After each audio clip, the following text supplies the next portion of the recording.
সোহরাওয়ার্দী উদ্যানে জামাত ইসলামী একটা সিরাত মাহফিল আয়োজন করেছে। যদিও জাতীয় সিরাত উদযাপন কমিটি বা নানান নামে করেছে, আমি এগুলোর সাথে একমত নই। এটা জামাত ইসলামীর সিরাত মাহফিল ছিল। সারা দেশে তো জামাত ইসলামীর উদ্যোগে সিরাত মাহফিল, ইসলামী ছাত্র শিবিরের উদ্যোগে সিরাত মাহফিল, চট্টগ্রামে কত সুন্দর প্রোগ্রাম হয়েছে ইসলামী ছাত্র শিবিরের উদ্যোগে, লালদিঘি ময়দানে, অমুক জায়গায় তমুক জায়গায়। তো এইভাবেই দেওয়া উচিত। জাতীয় সিরাত উদযাপন কমিটি বা এভাবে না, এর মধ্যে আলাদা ফায়দা কি? জামাত ইসলামীর উদ্যোগে এটা বললেই তো ভালো হতো। যদিও ব্যানার যাদেরই থাকুক, এটা যে জামাত ইসলামীর উদ্যোগে এটা সবাই জানে, এবং মোস্টলি জামাত শিবিরের লোকজন এসেছে, সাধারণ জনগণও এসেছে। আর জামাত ইসলামীর উদ্যোগে করলে যে সাধারণ জনগণ আসতো না তা না, সাধারণ জনগণ আসতো, এরকমই হতো। তবে জামাত যে উদ্দেশ্যে সিরাত মাহফিল করে, এই সিরাত উদযাপন কমিটি নাম দিয়ে বা ইত্যাদি ইত্যাদি, যে একটা দাওয়াতি কাজ, একামতের দিনের দিকে দাওয়াত দেয়া, বা সিরাত মাহফিলে, সোহরাওয়ার্দী উদ্যানে সিরাত মাহফিলের যে কন্টেন্ট ছিল, যে বক্তব্যগুলো ছিল, সেই উদ্দেশ্য অ্যাচিভ করার ক্ষেত্রে আমি বলবো জামাত ইসলামীর ব্যানারে করাটাই বেটার ছিল। যাই হোক, এটা একটা দিক। সিরাত মাহফিল করেছে, সেই সিরাত মাহফিল নিয়ে এখন তুমুল বিতর্ক চলছে। দিন শেষে সিরাত মাহফিলের ফলাফল অনেকটা ব্যর্থতায় পর্যবসিত হয়েছে। যারা চিহ্নিত জামাত বিদ্বেষী, যারা জামাতের বিরোধিতা করবে, ভালো করলে খারাপ করলে যেভাবেই হোক না কেন, তারা তো উঠে পড়ে লেগেছে। এর মানে বিতর্কের মধ্য দিয়ে এই সিরাত মাহফিলের সমাপ্তি হয়েছে। এবং সবচেয়ে ইম্পর্টেন্ট বিষয়, উপস্থিতি যারা ছিল তাদের মধ্যে যারা অ্যাক্টিভ অডিয়েন্স দুই প্রকার, active audience, passive audience. Active audience হচ্ছে যারা একটা বক্তব্য শুনলেই সামিনা ওয়াতানা গ্রহণ করে না, একটু যাচাই বাছাই করে, তাদেরকে বলে অ্যাক্টিভ অডিয়েন্স। আর প্যাসিভ অডিয়েন্স হচ্ছে যে যা শুনবে সেটাই তাদের জ্ঞান, যাচাই করার সক্ষমতা রাখে না।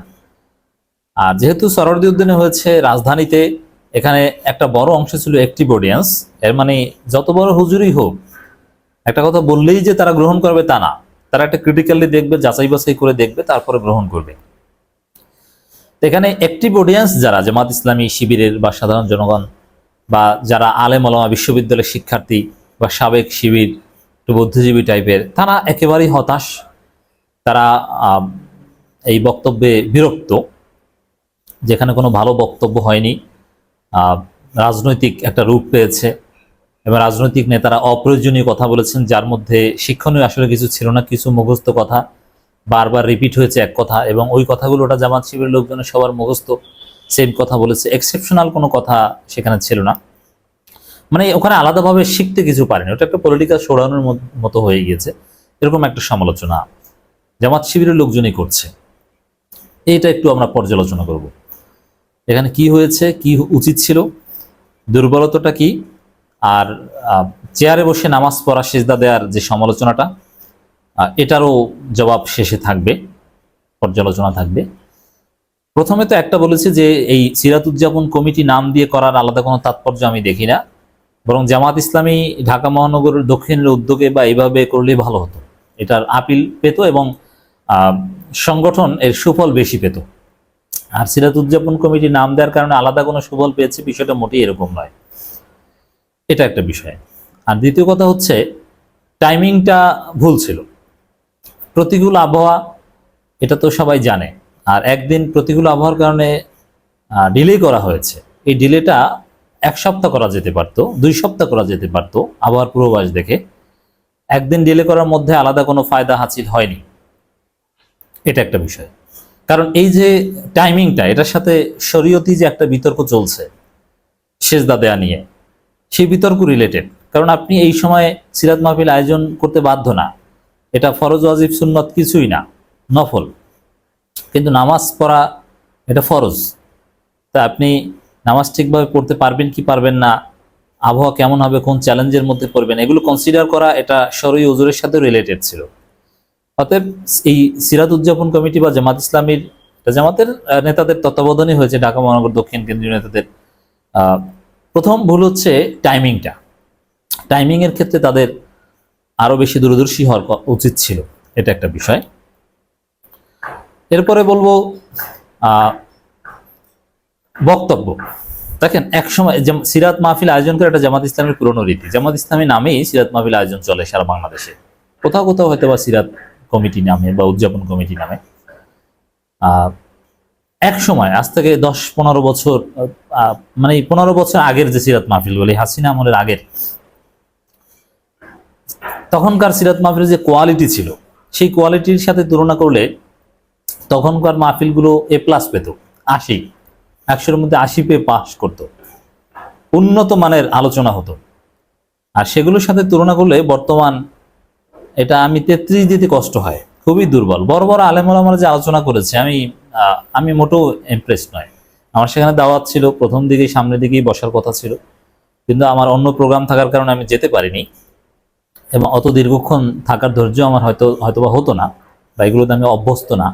সাধারণত 1 ঘন্টা বা 1.5 ঘন্টার বেশি কোনো আলোচনা শুনতে আমি রাজিও নই।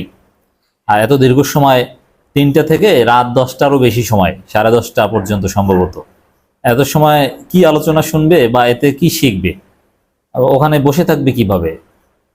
তাছাড়া প্রস্রাব পায়খানা থেকে শুরু করে এগুলোরও অনেক জটিলতা আছে, দীর্ঘ সময় তখন বসে থাকতে পারে, মানে এইভাবে মাহফিল আয়োজন করা কোনো মানে হয় না। এত লং টাইম কোনো প্রোগ্রাম হয়, এত লং টাইম প্রোগ্রাম হয়, সেখানে আলাদা স্যানিটেশনের ব্যবস্থা থাকে, খাওয়া দাওয়ার ব্যবস্থা থাকে, ডেলিগেট সিস্টেম, কিন্তু ওপেন প্রোগ্রাম এত লং টাইম, এটা আরেকটা ভুল। সিরাত মাহফিল হবে সর্বোচ্চ 2 ঘন্টা, 1 ঘন্টা হলে ভালো হয়, এর উপরে কোনো মাহফিল হবে না। আমরা এই সমালোচনাগুলো করছি, আশা করি আগামী বছর এগুলো বিবেচনায় নিবে তারা।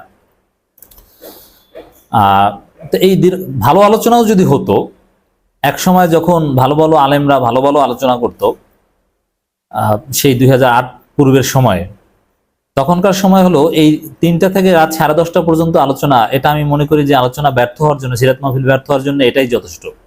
এত দীর্ঘক্ষণ কোনো আলোচনা হয় নাকি? 3টায় শুরু হয়েছে, 5টার মধ্যে শেষ, অথবা মাগরিবের আগে শেষ, দ্যাটস ইট। অথবা সর্বোচ্চ মাগরিবের পরে প্রধান অতিথির বয়ান শেষ। এরকম বাংলাদেশের ইতিহাসে এত লং টাইম কোনো মাহফিল হয়েছে, এত মানুষ একত্র করে আমি দেখিনি। মাহফিল বাংলাদেশে 12টা-1টা পর্যন্ত হয়, কিন্তু সেটা শুরু হয় এশার পর। মূল আলোচনা মানুষজন আসা শুরু করে রাত 9টা-10টায়, কিন্তু টাইম 3টায়, লোকজন এসে গিয়েছে 3টায়। যদিও আমাদের দেশের ওয়াজ মাহফিল গুলো বাদ আসর লেখা থাকে, কিন্তু এখানে বাদ আসর না, 3টায় শুরু হয়েছে, 3টায়। মানে এত লং টাইম কোনো প্রোগ্রাম, এটা অস্বাভাবিক, এটা অযৌক্তিক, এটা সুন্নতের পরিপন্থী। আপনি দেখাতে পারবেন এত লোকজন নিয়ে সুন্নতে আছে কোথাও? আল্লাহ রাসূল সাল্লাল্লাহু আলাইহি ওয়াসাল্লাম বা সাহাবায়ে কেরাম কোথাও এত দীর্ঘ? আপনি যতই ভালো আলোচনা করেন, আপনার আলোচনা বিরক্ত লাগবে এত দীর্ঘক্ষণ বসে থাকলে। এটা একটা বিষয়, আপনার একমত কিনা জানাবেন। এরপরে আলোচনার এখানে সবচেয়ে বড় ভুল, রাজনৈতিক নেতারা বক্তব্য দিয়েছে। এখানে জামাত ইসলামীর নেতারা বক্তব্য, তাদের বক্তব্য শুনতে কেউ ওখানে আসেনি বাস্তবে, এবং বক্তব্য শুনে মজাও পায়নি। কেউ 2-1জন বক্তব্য দিলেও যদি আকর্ষণীয় কোনো শিক্ষণীয় বক্তব্য হতো, আমি শুনেছি অনলাইনে, সবাই একই কথা বলেছে, একই আয়াত, একই হাদিস, মুখস্থ কথা। যে কথাগুলো বলেছে ওটা জামাত শিবিরের লোকজনের সবার মুখস্থ, ওটা বলার কিছু নেই, এবং তাও আটকে যাচ্ছিল। শব্দ চয়নের সমস্যা, শিবিরের সভাপতি থেকে শুরু করে আমি সবার বক্তব্য শুনেছি, মোটেও কোয়ালিটি কোনো বক্তব্য হয়নি, আকর্ষণীয় ছিল ওটা মোটেই। যদিও জামাতের নেতৃবৃন্দের মধ্যে ওইভাবে ভালো বক্তা এখন আর নেই। শফিকুল ইসলাম মাসুদরা যে বক্তব্য দেন, এটা মোটেও ভালো বক্তব্য নয়। শফিকুল ইসলাম মাসুদকে অনেকে বড় বক্তা বলেন, আমি মোটেও বড় বক্তা বলি না।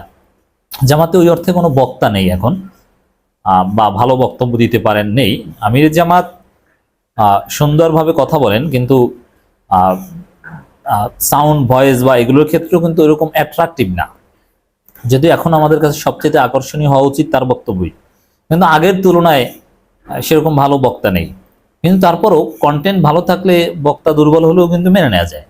না, আমার মনে হয় না যে ভালো প্রস্তুতি নিয়েছে তারা। জামাত নেতারা এক কথা বারবার বলে বিরক্ত হয়েছে। আর মূল কথা হচ্ছে, ওয়াজে হুজুরদের বা বড় আলেমদের বিষয়ভিত্তিক আলোচনা শুনতে দর্শকরা গিয়েছে, সেখানে রাজনৈতিক বক্তব্য শুনতে যায়নি। তো এখানে আমি চিন্তা করেছিলাম, যেহেতু আমার দাওয়াত ছিল একেবারে প্রথম সারির দিকে, আমি যদি বক্তব্য দিতাম, আমাকে যদি বক্তব্য দেওয়ার জন্য আহ্বান, এটা সাপোজ আমি বলছি, তাহলে আমি বলতাম, আমি সর্বোচ্চ 30 সেকেন্ড বক্তব্য দিতাম, জাস্ট সালাম দিয়ে বলতাম যে প্লিজ যাদেরকে বক্তব্য দেওয়ার জন্য ডাকা হবে তারা কেউ 30 সেকেন্ডের বেশি বক্তব্য দিবেন না। আমাদের পলিটিক্যাল বা অতিথিদের বক্তব্য 10 মিনিটে শেষ হবে। তারপরে বক্তব্য বিষয়ভিত্তিক যাদের তালিকা আলেম ওলামাদের, তাদের বক্তব্য। আমাদের বক্তব্য শুনতে এখানে আসেনি। ভাগ্য বল ওখানে জামাত শিবিরের লোকজন তো ভদ্র। এরকম অনেক জায়গায় দেখেছি। আমি নিজে একবার অনেক আগে বাংলাদেশে দেখেছি, আমির হামজার একটা বক্তব্যে আওয়ামী লীগের লোকজন বক্তব্য দেওয়া শুরু করেছে আমির হামজাকে পাশে বসিয়ে। তখন সবাই ভুয়ো ভুয়ো স্লোগান দিচ্ছে। তখন খুব লজ্জা পেয়েছিল স্থানীয় উপজেলা চেয়ারম্যান, আমি নিজে উপস্থিত ছিলাম। জামাত শিবিরের লোকজন ভদ্র বলে এখানে নেতাদের বক্তব্যে বিরক্ত ভুয়ো ভুয়ো স্লোগান দেয়নি। অন্য দলের নেতারা হলে এখানে ভুয়ো ভুয়ো স্লোগান দিত। এতটা বিরক্তিকর পর্যায়ে গিয়েছে। আমি অনলাইনে শুনেছি, আমি প্রচন্ড বিরক্ত লেগেছে। তো এটা ভবিষ্যতে দেখবেন, সিরাত মাহফিল হবে সর্বোচ্চ 2 ঘন্টা, আর নেতারা কোনো বক্তব্য দিবে না, তারা বসে থাকবেন। বক্তব্য দিবে আলেম ওলামারা। নেতাদের পক্ষ থেকে একজনে বক্তব্য দিবেন সর্বোচ্চ 2 মিনিট। আর নেতারা ওখানে, তারা কি আলেম? তারা তো সিরাত বিষয়ে সুন্দর বক্তব্য দিতে পারেন না, দিতে পারেননি, তাই তারা বক্তব্য দিবেন কেন? যারা বক্তব্য দিয়েছেন তাদের চাইতে ওখানে মিনিমাম 10,000 দর্শক ছিল, তারা অনেক জানে, তাদের জ্ঞান অনেক বেশি। তাহলে তাদের বক্তব্য শুনতে তো যায়নি। যে সবচেয়ে বেশি জানে সেই বক্তব্য দিবে, এটাই স্বাভাবিক। এটা একটা বিষয়। আর বড় বড় আলেম ওলামারা যে বক্তব্য দিয়েছে তাদের বক্তব্য গোছালো ছিল না, তাদের আরো পড়াশোনা করা উচিত ছিল। তাদের সেই 2008 আগের সময় ফিরে যেতে হবে। তাদের জন্য অনেক শিক্ষণীয় বিষয় আছে। তাদের দুর্বলতাগুলো এত বড় একটা প্রোগ্রামে এভাবে ফুটে উঠবে আমি এটা কল্পনা করিনি। আগামী বছর সরোয়ার্দী উদ্যানে যারা দাওয়াত পেয়েছে, যেসব হুজুর, তাদের জীবনের সর্বশ্রেষ্ঠ প্রোগ্রাম ছিল এটা, অথচ তাদের জীবনের সর্বশ্রেষ্ঠ বক্তব্য সেটা হয়নি। অতএব আগামী বছর যে প্রোগ্রাম হবে, যারা দাওয়াত পাবেন অল্প 3-4 জন লোক, তারা তাদের জীবনের সবচেয়ে ভালো বক্তব্য এখানে দেওয়ার জন্য কয়েক মাস আগে থেকে স্টাডি করবেন, এই পরামর্শ আমরা দিলাম। এরপরে আসেন জামাত নেতারা এখানে কি ভুল করেছে, আশা করি বুঝতে পেরেছেন। এরপর আসেন নামাজ পড়া নিয়ে। আমি নামাজ পড়া নিয়ে যে বিতর্ক, এটা আমি মনে করি যে এই বিতর্কটা করা উচিত নয়। কেন উচিত নয়? ওখানে নামাজ পড়তে চেয়ারে সেজদা দিতে, চেয়ারে বসে, এটা বাধ্য ছিল। এখন বলবেন যে বাধ্য হতে কে বলেছে? ওখানে সাথে পরিবেশ, পানি জমেছিল, নিচে সেজদা দেওয়ার পরিবেশ ছিল না। পানিতে সেজদা না দেওয়ার কথা কিন্তু বলা হচ্ছে, কারণ শুকনো জায়গায় স্পষ্ট নাজাসাত থাকলে বোঝা যায়, কিন্তু পানিতে নাজাসাত মিশে থাকলে সেটা তো বোঝা যায় না। অতএব ওই পরিস্থিতিতে বাধ্য হয়ে সেজদা দিয়েছে, কিছু করার ছিল না। ওটা অবশ্যই ইস্তেহাদ হিসেবে আপনি এটাকে সঠিক বলতে হবে। কেউ ভুল ইস্তেহাদ বলতে পারেন, কিন্তু ইস্তেহাদই ভুল। আর জামাত শিবিরের লোকজন তো এর মাধ্যমে চেয়ারে বসে সেজদা দেওয়াটাকে প্রমোট করছে না, একান্তই পরিস্থিতির শিকার। আর যারা মোটামুটি যেখানে শুকনো ছিল সেখানে কিন্তু সবাই মাটিতেই সেজদা দিয়েছে, পরিস্থিতির শিকার। আর বলবেন যে পরিস্থিতির শিকার হতে কে বলেছে? এখানে হ্যাঁ, এটা এত প্রথমে বলেছে যে উচিত ছিল যে আবহাওয়া দেখে আয়োজন করা, টাইমিংটা ঠিক হয়নি, প্রথমেই একটা ভুল হয়েছে, ইস্তেহাদি ভুল। তারপরে যেহেতু প্রোগ্রাম হয়ে গিয়েছে, যেহেতু এসে গিয়েছে, অতএব এই সময় প্রোগ্রাম আয়োজন করাটা তার নাজায়েজ নয়, হয়তো উচিত নয়। অতএব নামাজ তো ওখানে পড়তে হবে, আশেপাশের মসজিদের জায়গা ছিল না, মাগরিবের টাইম সংক্ষিপ্ত, অতএব কিছু তো একটা করতে হবে। এ কারণে আমি মনে করি উপস্থিতভাবে ওইখানে সেজদা দেওয়ার কোনো বিকল্প ছিল না। তাদের সামনে অপশন ছিল 2টা, হয় নামাজ ছেড়ে দেয়া, মানে মাগরিবের রক্ত পার করে ফেলা, নইলে ওই অবস্থা সেজদা দেয়া। এজন্য আমি মনে করি যে ওখানে যেহেতু কোনো বিকল্প ছিল না, নামাজ আশা করি হয়ে যাবে। যদিও কেউ ইস্তেহাদি ভুল বলতে পারেন, নামাজ না হয়ে গেলেও তো এভাবে সমালোচনার কিছু নাই। পরিস্থিতির শিকার হয়ে নামাজ হয়নি, ঠিক আছে, আবার নামাজটা পড়ে নেবেন, এটা শরীয়তে সমাধান আছে।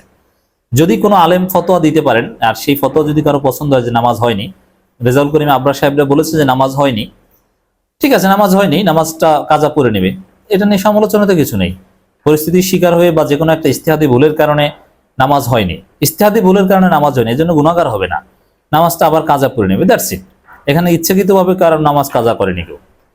অতএব আমি যদি রেজাউল করিম আবরারদের বা চরমনের লোকজনা ফতোয়া ধরেও নি যে নামাজ হয়নি, ঠিক আছে, নামাজ হয়নি, নামাজটা পড়ে নেবেন, দ্যাটস ইট। এখানে এর চাইতে বেশি সমালোচনা কিছু আমি দেখি না।